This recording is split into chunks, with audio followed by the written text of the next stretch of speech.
Hello anh em, mình đã quay trở lại rồi đây. Hôm nay chúng ta sẽ tiếp tục với con hàng Oasis 65 với một cái bài mode test thử nó xem no foam trên cái mạch 1.8mm của con này xem như thế nào nhé. Chưa biết là có hay hay không nhưng mà nó sẽ là một cái khá thú vị để chơi.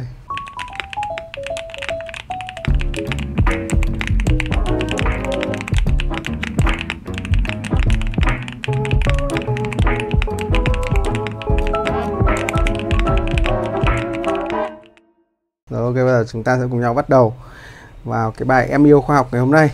Đây, bộ lòng bè hôm trước tháo ra thì vẫn còn chưa động đến. Để bận quá, sắp xếp mãi có thời gian để mà sờ đến nó. Đấy, lòng bè biết các thứ ở đây hết này, vẫn để nguyên đây. Đây thì hôm nay chúng ta đã xử lý bộ lòng trước. Bây giờ muốn chơi no foam, no phủng gì thì cũng vẫn phải là tháo cái đống lòng bè này ra, tháo đống keycap với switch này ra, đúng không? Ok, cùng mình tháo switch với keycap ra nhé.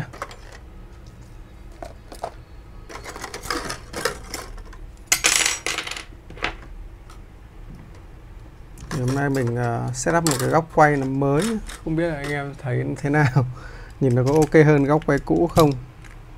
Sẽ set lại cái góc máy thôi.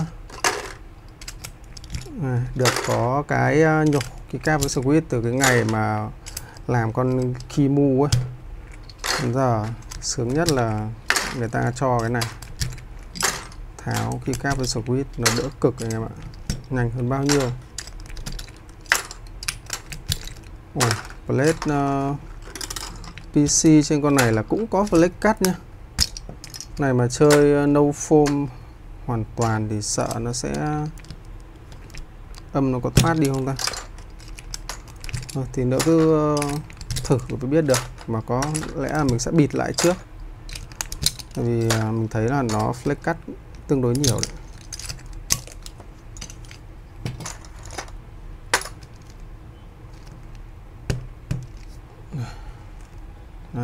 Đấy, tháo được keycap rồi, giờ đến nhổ switch ra thôi.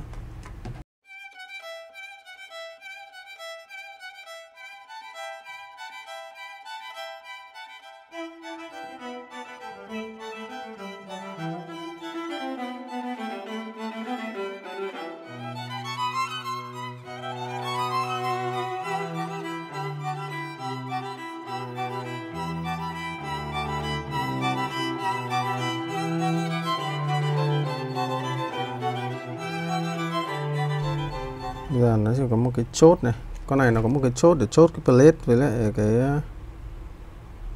này, một cái chốt để chốt cái plate, chốt nhựa. Cái này là gài ngàm vào thôi, chắc đặt xuống và ra. Đây, có một cái chốt để nó thay cho ốc stand off ấy, nó chốt cái plate với cái bạc mạch bên dưới chúng ta vào. Cái này nó chỉ gài ngàm thôi, ấn xuống là nó cũng ra. PC cũng có flex cut, cái này khả năng là phải bịt flex cut rồi. Một cái foam plate bằng poron này. Đây. Xong bên foam switch này thì bằng IXPE. IXPE anh em ạ, không phải poron, IXPE thôi. Đây, và mạch flex cut. Flex cut theo hàng thôi, chứ không phải flex cut per key. Nên là cũng ok. Có cái trụ này thì chơi no foam cũng được nhá, nó sẽ trụ được thoải mái hơn. Đấy. Thì bây giờ mình sẽ đầu tiên là sẽ bịt flex cut lại. Anh em nhìn công tắc nó hàn trên đây này, mình cực kỳ không thích cái công tắc kiểu này. Đây, bây giờ mình sẽ bịt flex cut ở trên mạch lại nhé. Đấy, để bịt flex cut thì mình sẽ dùng cái băng Teflon này, sẽ bịt các cái phần flex cut ở trên mạch con này lại. Bịt cái này thì không quá khó anh em ạ, tại vì con này nó chỉ flex cut theo hàng thôi, nên bịt khá là dễ.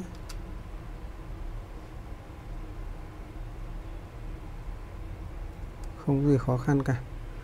Tí nữa chỉ cần cắt né cái đoạn có cái lỗ ở gắn sáp PCB mount ra thôi. Đây này, nó sẽ dính vào mấy cái lỗ này, tí nữa mình sẽ xử lý sau.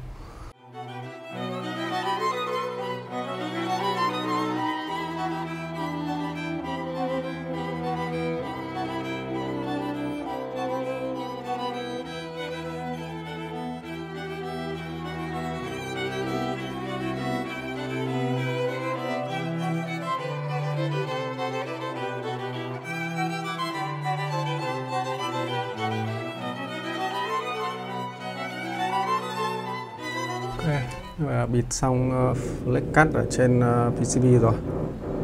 Đấy, bây giờ thì mình sẽ bịt nốt trên plate nhé. Thì đoạn bịt plate này mình sẽ tua đi cho nó nhanh.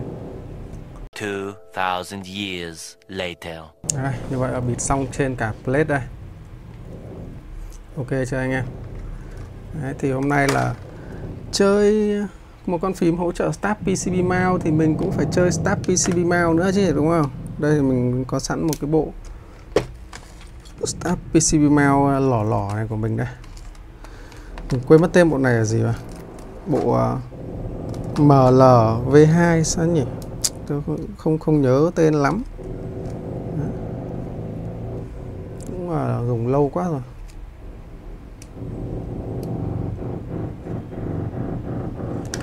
Sorry anh em là đúng cái lúc mình quay thì ở bên cái nhà bên cạnh nó khoan đục cái nồi đấy, nghe rất là ồn, không biết là nó có bị vọng vào bên trong video của anh em không. Cái này chỉ lúc nào mình edit thì mình mới biết được.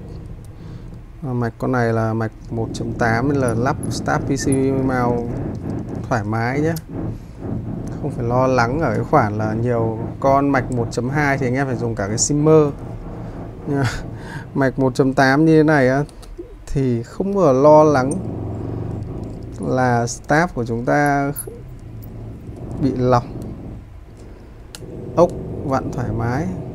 Này, Start PC mount được cái là nó chắc đét luôn.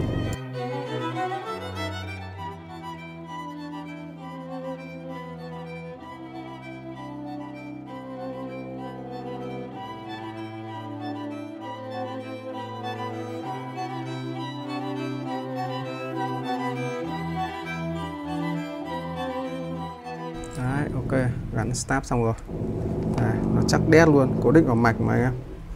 Chắc đét luôn. Và cái plate của con bàn phím này thì nó cũng hỗ trợ chơi cả hai loại start, nên là anh em chơi start nào gắn cũng ok hết.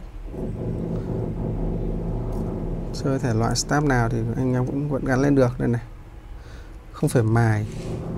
Con plate này thì không phải mài mỏng gì cả, cứ lắp là lụm thôi. Và đây nó có một số cái lỗ vừa nãy mình gắn ấy mình chưa đục ra, bây giờ đục ra nào. Đi flex cắt để đục mấy con lỗ này để cho cái trụ đỡ kia nó xuyên qua. Con này nó làm cái trụ đỡ này sẽ rất là ưu việt cho cái việc mà chơi no foam nhé, là tại vì nó sẽ đỡ cái bảng mạch của chúng ta chắc chắn hơn. Đây, với cái trụ đỡ này của nó này, đấy, nó đỡ, nó làm cái trụ đỡ luôn. Chứ còn nếu mà bình thường những cái con mà nó không có cái trụ đỡ bên dưới này nhé, cái trụ đỡ bên dưới ấy, con này làm cho mình liên tưởng đến mấy con mà chơi O-ring ấy, hoặc là con KBD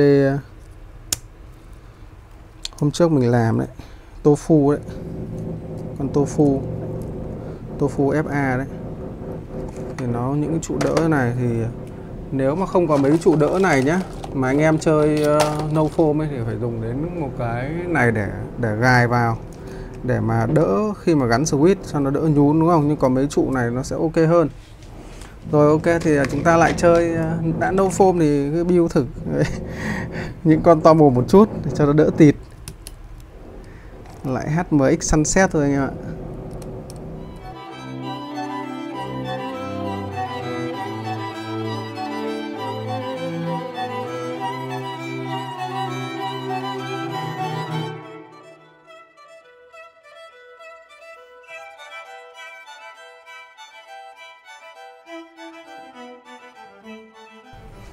Ok, như vậy thay xong keycap vào đây. Cho anh em nghe thử trước khi gắn vào lòng cây này.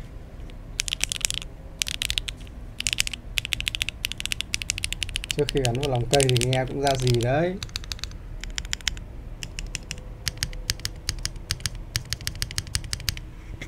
Không biết là tí gắn vào bên trong lòng cây nó sẽ như thế nào. Thì bây giờ chúng ta sẽ cùng nhau gắn vào bên trong lòng cây nhé. Gắn trong lòng cây mới mệt. Cái con này này, con thổ tả này gắn vào lòng cây mệt phết đấy anh em ạ.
Đây, đã xem lại xong rồi đấy.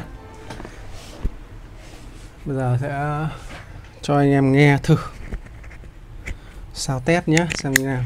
Trên start trước này.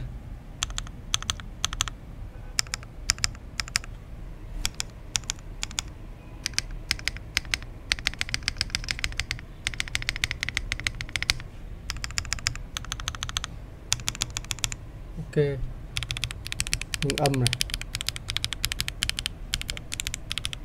âm con này vang là nghe rõ này em nhé.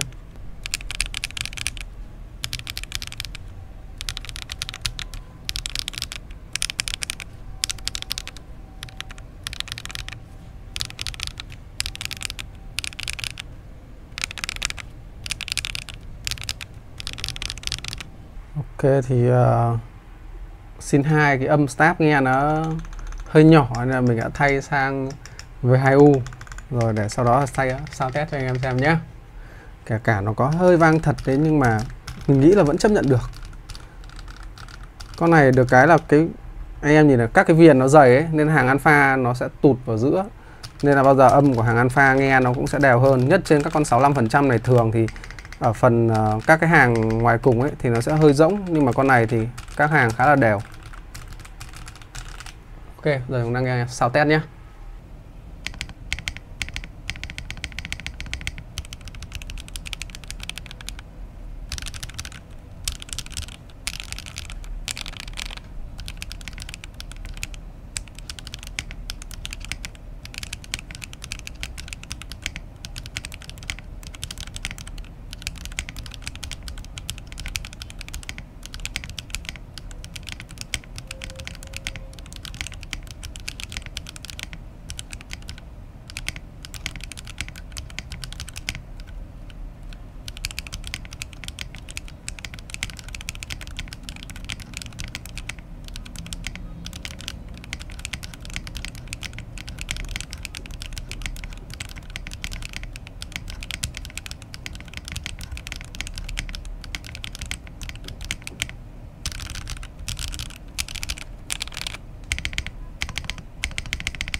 Thay sang V2U thì cái âm space nghe ổn hơn nhiều luôn đấy. Con Sin 2 mình thấy nó hơi bé, V2U mình thích. Rất nhiều anh em chọn V2U gắn start để nghe đỡ tịt ấy. Đấy, thì về các bản âm thanh như này thì đấy, mình cũng nói là có độ vang, độ rỗng nhé. Đấy. Cái này nó sẽ giống trên con Lucky 65 V2 ấy. Khi mà anh em bỏ headphone ra chơi với cái Blade FR4 đấy thì nó sẽ có hơi độ rỗng nhẹ. Thì đương nhiên mà nhôm của con này mình cũng nói rồi đấy, cái chất nhôm thì là ok, nhưng mà cái độ dày của nhôm thì hơi mỏng, Chưa kể nó còn phối kết hợp thêm cả cái phần như ABS như thế này nữa. Đấy. Nên là cái âm của nó nghe nó không đầm, không nạc được như các con nhôm dày. Nhưng mà để mà chơi bớt phôm thì vẫn được.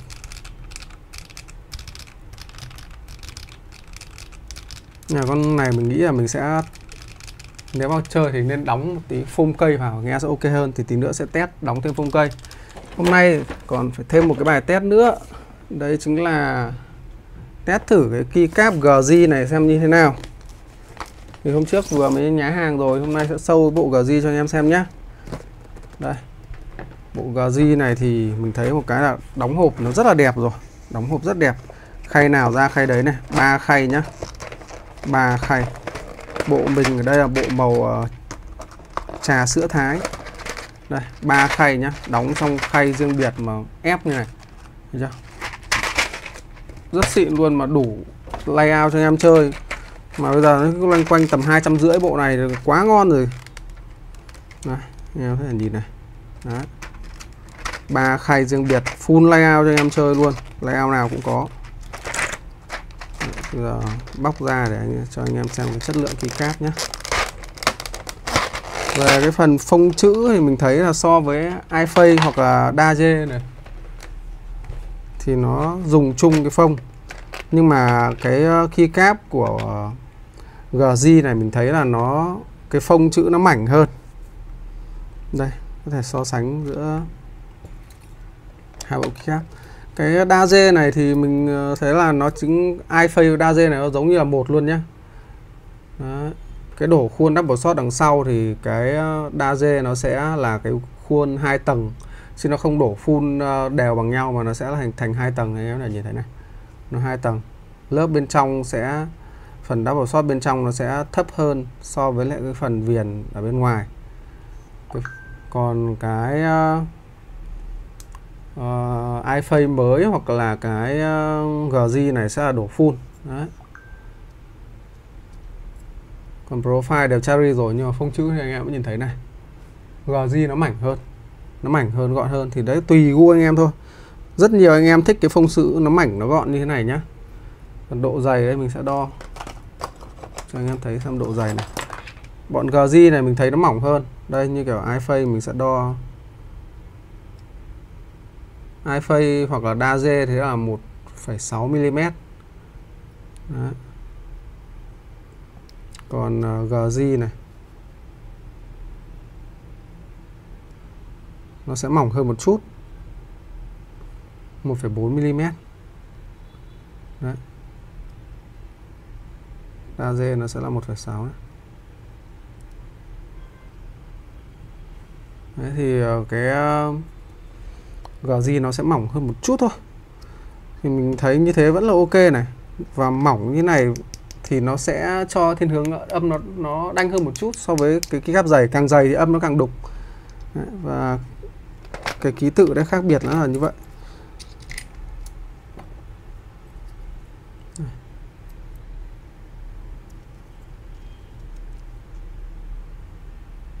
Mảnh hơn. Thì tí nữa sẽ test thử xem âm nó sẽ khác biệt nhau nhiều không.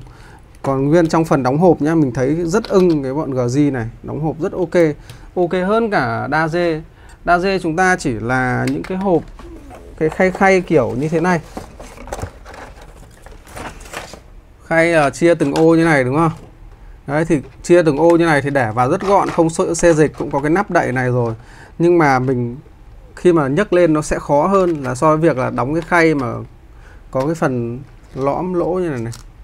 Để em đặt cây cáp lên nhá, nó vừa cố định được này, không xê dịch rồi, nhưng mà lại vừa dễ trong khi anh em mà muốn rút lên để thay. Chứ còn trên các bộ Daje này lúc lấy lên nó sẽ hơi ở cực hơn, nó khó hơn, anh em phải móc tay vào kéo kéo lên như này. Đấy thì về cái phần gọi sử dụng, về phần công thái học thì mình đánh giá cao GZ hơn là iPhone. Và một cái nữa là các cái nắp của nó nhá, cứ mỗi khay nó có một cái nắp riêng vào nhá. Đây, mỗi khay có một nắp riêng vào, cực kỳ chắc chắn, cực kỳ đẹp luôn. Và các cái sắp xếp các cái keycap theo round nhá, chia cực chuẩn round luôn, round nào ra round đấy, hàng nào ra hàng đấy. Đấy. Đóng hộp cực đẹp luôn, mà 250 này quá mình thấy là quá ngon rồi. Đó thì là về phần đóng hộp cũng như phông chữ ngoại hình các kiểu. Bây giờ chúng ta sẽ đi đến cái phần thử là âm xem nhé, xem nó chênh biệt nhau nhiều, khác biệt nhau nhiều không. Tại vì theo mình thì trong cái phân khúc giá nó rẻ này thì ABS với PVD nó không khác nhau quá nhiều đâu. Kể cả những cái bộ keycap nó xịn hơn thì ABS với PVD nó cũng chỉ là pha theo tỷ lệ thôi, chứ không có hoàn toàn ABS hoặc hoàn toàn PVT đâu. Nó cũng sẽ có cái tỷ lệ pha thôi. Tỷ lệ pha thì là do công thức của hãng. Đây mình sẽ thử một vài phím. Đây, thay GHG đi sang thay cái ra hoàn giữa đi. Thay ở giữa thì nó sẽ thể hiện rõ được không? Bao giờ cái âm của cái hàng này sẽ là cái âm ngon nhất này. Đây. Quên mất.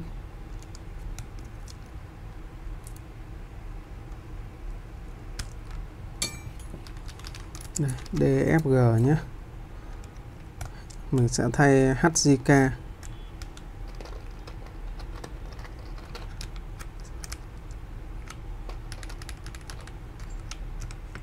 Đấy, để test thử xem ở âm của hai cái bộ keycap này nó khác nhau nhiều không. Đây, một bộ DAZ này là ABS, GG thì là PVT double shot. Đấy. ABS nữa anh em có thể nghe thấy nó đanh hơn một chút,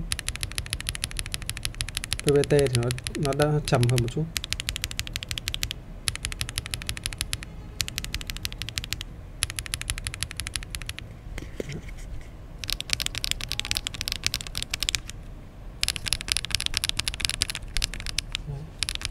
Cái việc keycap nó cũng ảnh hưởng đến âm thanh nha em nhé. Như nào.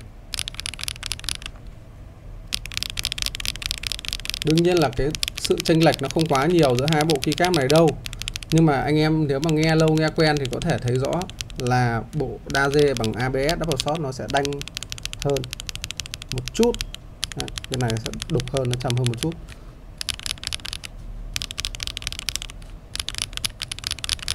Còn đấy là phần âm thanh nhá, nó sẽ như vậy. Còn cái bộ GG này mình vẫn thấy là 250 anh em bỏ ra là đáng tiền để chơi. Anh em cứ săn sale loanh quanh tầm 250, 270 thôi, dưới 300.000. Đó thì bây giờ mình sẽ thay cái hàng alpha vào để sao test cho anh em nghe nhé.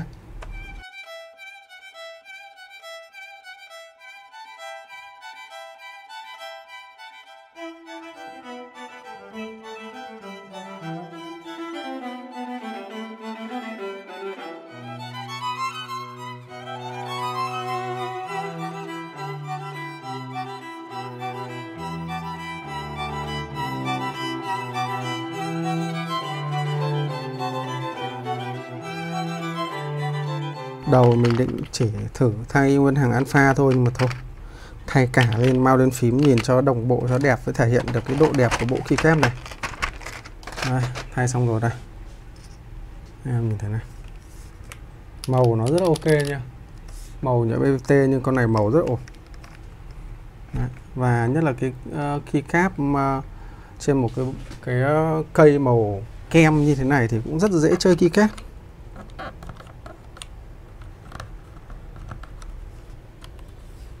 Đấy, thì bây giờ chúng ta sẽ sao test trên bộ GG này xem âm thanh nó như thế nào nhé.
Vừa rồi là phần sound test của bộ keycap GZ này và chơi no foam trên con Oasis 65.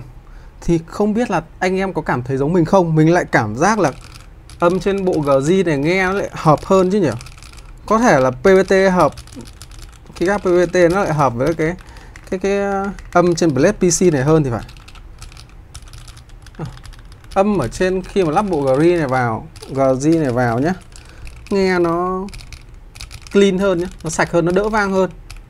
Mà sao mình thấy nó đanh nhẹ hơn một chút nhé, đến lúc mà gõ một lúc này cảm giác nó lại gọn hơn. Thì có thể một phần là keycap nó mỏng, nghe thấy ok phết anh em ạ. Nhưng mà mình vẫn sẽ test thêm một cái nữa là nhét cái foam cây vào bên trong để xem nó giảm được độ vang, nghe nó âm nó có hay hơn nữa không. Còn như này thì gõ mà kiểu là nhẹ nhàng thì không sao nhá.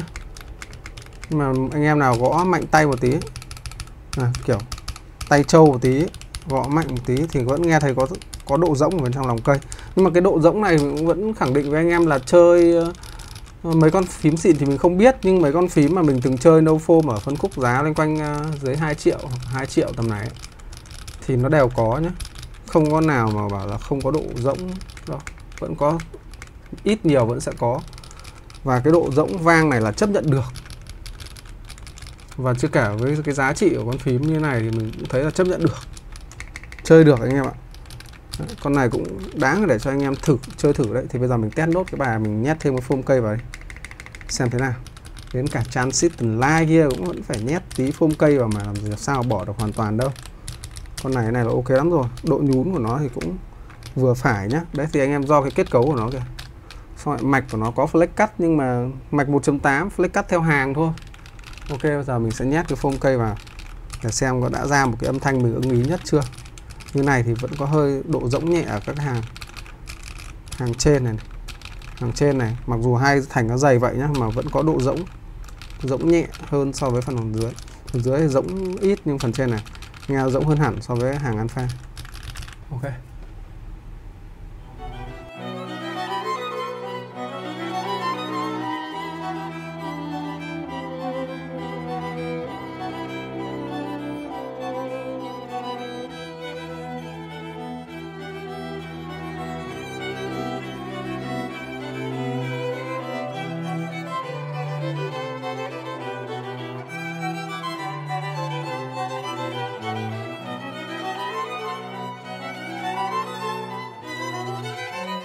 Rồi, ok, lắp xong cái foam cây vào rồi đây. Đấy, hay hơn hẳn rồi nghe nhá. Hết vang luôn, hết vang luôn, hết vang luôn.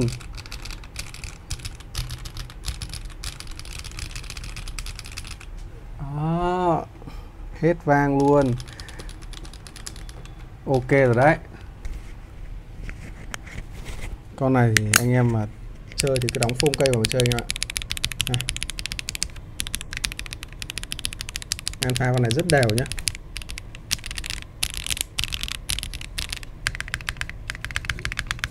Lại là một con chơi hay, chơi ít foam được anh em ạ. Âm rất gọn. Only foam cây thôi nhá. Rồi ok, rồi cho anh em nghe sound test.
Và như vậy là mình đã gửi cho anh em một cái bài Em Yêu Khoa Học về em Oasis 65 này.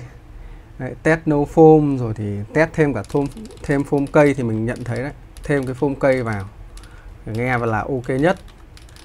Và con Oasis 65 này thì hoàn toàn có thể anh em chơi về vọc vạch. Thứ nhất là có Stab PCB mount này để cho anh em thử này. Thứ hai là hoàn toàn có thể chơi ít foam hơn được. Thậm chí nếu mà anh em có thể chấp nhận được cái độ hơi rỗng nhẹ của nó thì chơi no foam hoàn toàn cũng được. Còn nếu mà không ấy, thì anh em chỉ cần nhét cái foam socket vào là xong thôi. Là mình thấy cái âm như này là ok luôn này. Đó. Ok lắm. Chơi được nhá.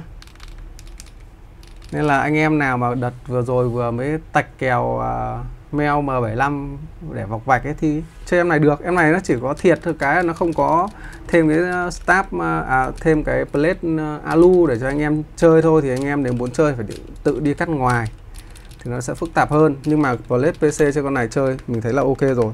Và mình cũng nói đấy, plate PC bao giờ cũng cho cái âm space nghe rất đã, nó đầm, nó chắc. Đó, ok, chơi được.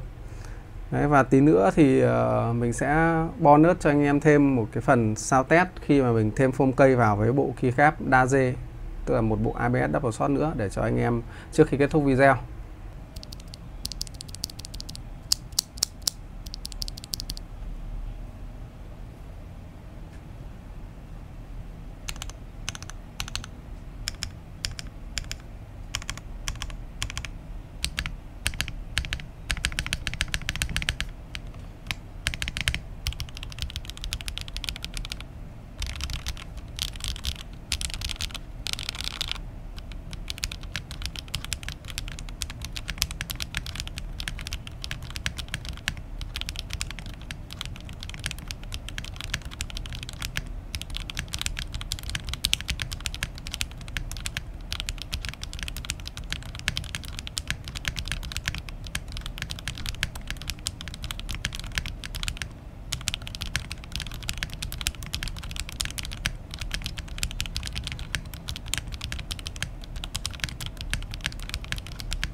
Và vậy thì tổng kết lại cái trải nghiệm của mình về con bàn phím Oasis 65 này như thế nào.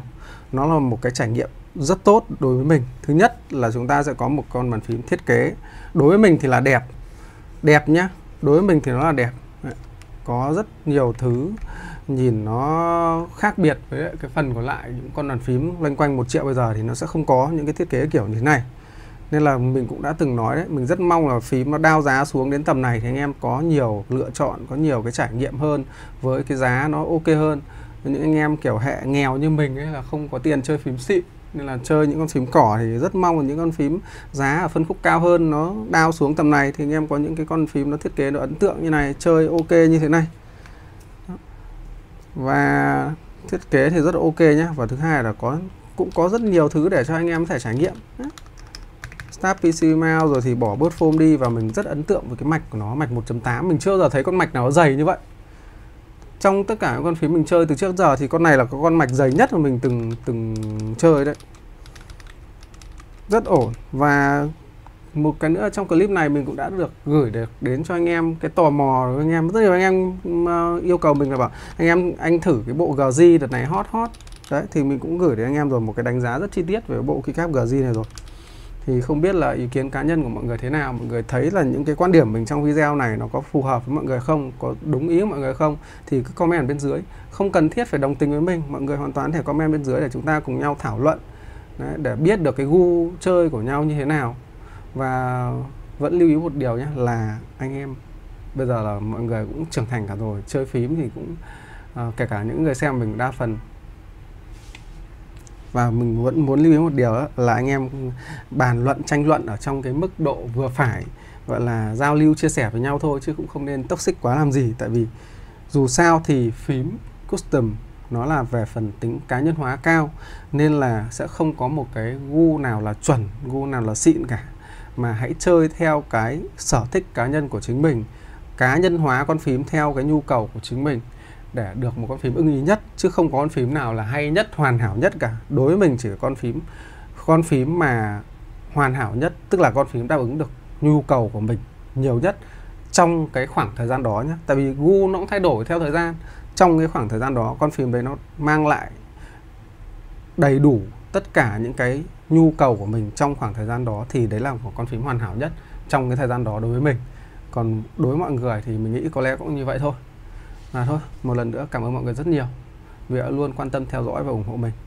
Và nếu thấy video của mình hữu ích thì hãy cho mình xin một like, một subscribe, một chia sẻ để mình có động lực để phát triển bản thân cũng như kênh càng ngày càng tốt hơn. Và nếu rảnh rỗi hơn nữa, ghé qua group Nhạo Phím Cỏ để giao lưu cùng mình và các đồng nghèo của mình. Và hẹn gặp lại mọi người vào lần sau. Mình là Xuân Phím Cỏ.